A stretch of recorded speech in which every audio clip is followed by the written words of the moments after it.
ఈ సినిమాకి ఈ మధ్య కాలంలో సినిమా డేట్ మారిందంటే బిజినెస్ లెక్కలు ఓటీటీ చాలా క్యాలిక్యులేషన్స్ మారుతాయి కదా. వాటిని ఏవి లెక్క చేయకుండా ఇన్నిసార్లు ఆపర్చునిటీ ఇచ్చారు టీంకి. దేనికోసం లెక్కలు నిజంగా మారినాయా ఓటీటీకి సంబంధించి? లెక్కలు మారలేదండి. కేవలం మనకి నచ్చకుండా సినిమా ప్రేక్షకుల ముందు పెడతాం చాలా తప్పు. ఇది ఫస్ట్ మనకు నచ్చాలి, మేము తీసిన సినిమా మాకు నచ్చాలి. ఇది ఏ ఓటీటీ కోసమో ఎవరి కోసమో సినిమా ముందు పెట్టకూడదు. I'm actually very I should apologize. ఇప్పుడు వరకు నేను డేట్ ఇస్తే తప్పలేదు ఏ సినిమా కానీ. 3 నెలల్లో సినిమా రిలీజ్ చేస్తానంటే చేస్తాను, 4 అంటే 4లో నేను అన్ని ప్లాన్ చేసుకుని చేస్తాను. ఇప్పటి వరకు తప్పలేదు నేను డేటు. బట్ టెక్నీషియన్స్ వచ్చి నన్ను రిక్వెస్ట్ చేశారు, చాలా బాగా వచ్చిందండి.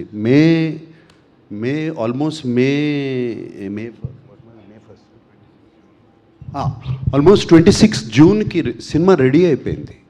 ఆల్మోస్ట్ జూన్ 1కే సినిమా చూసుకున్నాము. 26 జూన్కి రిలీజ్ అవుతాక రెడీ అయింది.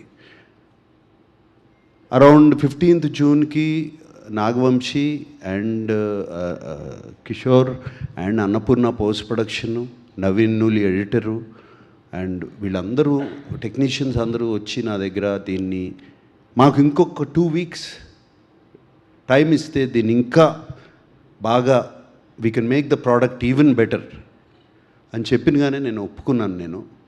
And yes, they know numbers change, but the film has gotten film ఇంకా చాలా బాగా తయారైంది. నాగార్జున గారు ఇక్కడ సార్, ఇక్కడ ఇటు సైడ్ సార్. యా, అయితే బేసికల్లీ నామకరణం అనేది ఒక్కసారి జరుగుతుంది. బట్ అఖిల్ గారికి ఫ్యాన్స్ అందరూ నాకు అఖిల్ అని చెప్పి నామకరణం చేయాలి అన్నట్లుగా ఫ్యాన్స్ నుంచి వస్తుంది. దానికి ఏమైనా చేంజెస్ చేస్తున్నారా?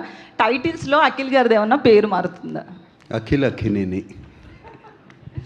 ఓకే, ఇంకొక అఖిల్ గారు, బేసికల్లీ ఇందాక నాగార్జున గారు మాట్లాడుతూ పెయిన్ గురించి చెప్పారు కదా. ఎవరికైనా హీరో అన్నాక కమర్షియల్ సక్సెస్ అనేది కంపల్సరీ ఎవరైనా చూస్తారు, మీ ఫ్యామిలీలో అందరికీ ఉంది. సో ఈ సినిమా అనేది కమర్షియల్గా ఎలా తీసుకెళ్తున్నారు, ఎంతవరకు సక్సెస్ అవుతుంది అనుకుంటున్నారు? మీ హోప్ ఏంటి ముఖ్యంగా? ఎందుకంటే మీరు చాలా పెయిన్ నుంచి వచ్చారు కాబట్టి ఖచ్చితంగా పెయిన్ అండ్ సక్సెస్ అనేది నీడ్. సో ఎలా అప్పుడు ఆ టైంలో ఆ పెయిన్ నుంచి ఎట్లా బయటకు వచ్చారు, ఇప్పుడు సక్సెస్కి ఎట్లా? ఈ సినిమా మనం కమర్షియల్గా ఆలోచించలేము. We have to make it how it is suppose to be made.